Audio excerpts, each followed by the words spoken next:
Bonjour à tous, je suis au musée du Quai Branly et je vais enfin faire cette fameuse exposition sur les kimonos. Et puis bien sûr je vais faire les autres expositions temporaires qui ont commencé depuis le début du mois d'avril.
Et voilà, donc on a vu l'exposition kimono, puis ensuite on a vu quelques œuvres américaines, sud-américaines.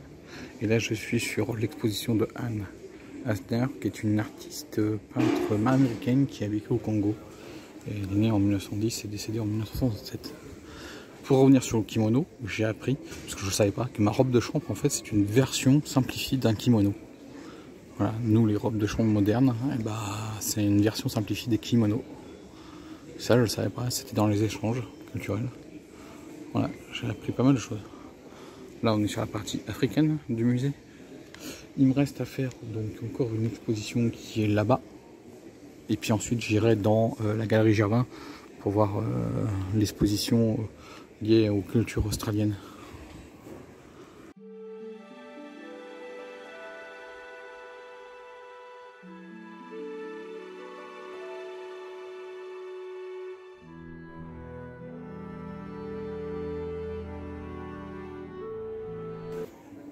Voilà la dernière exposition qui se trouve dans la mezzanine, c'est l'exposition sur Senghor et les arts, donc l'importance de Senghor, donc le président du Sénégal quand il était à la période président du Sénégal pour les arts culturels. Maintenant on va aller voir l'exposition à la Galerie Gervin.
Bon les amis,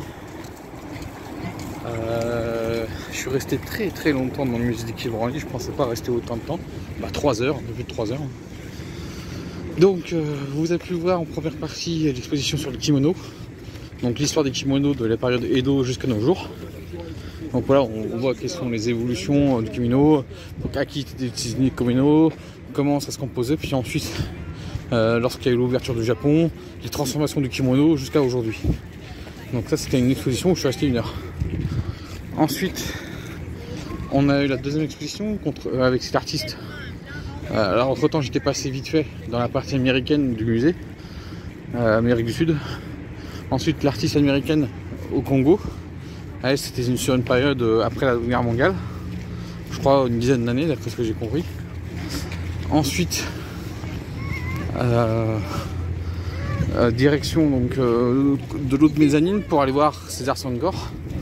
Donc voir son influence sur la promotion de l'art au Sénégal entre 1960 et 1980 quand il était président du Sénégal.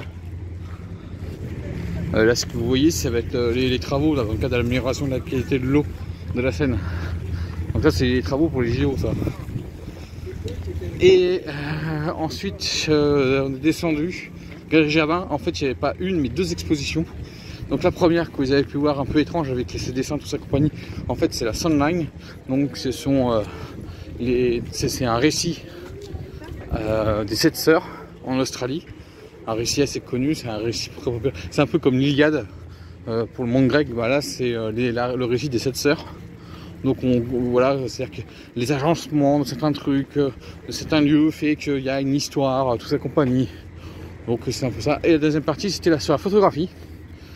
Donc le début de la photographie donc en 1840 jusqu'à 1911.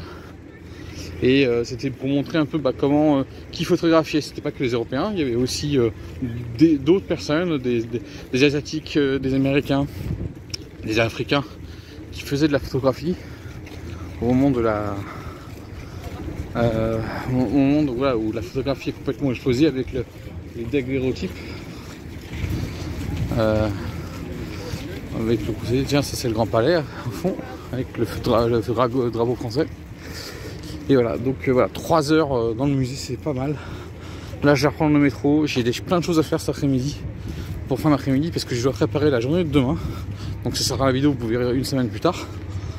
Vous allez voir, ça va être pas mal. Donc, moi, je vous laisse. Je vous dis ciao et à la prochaine.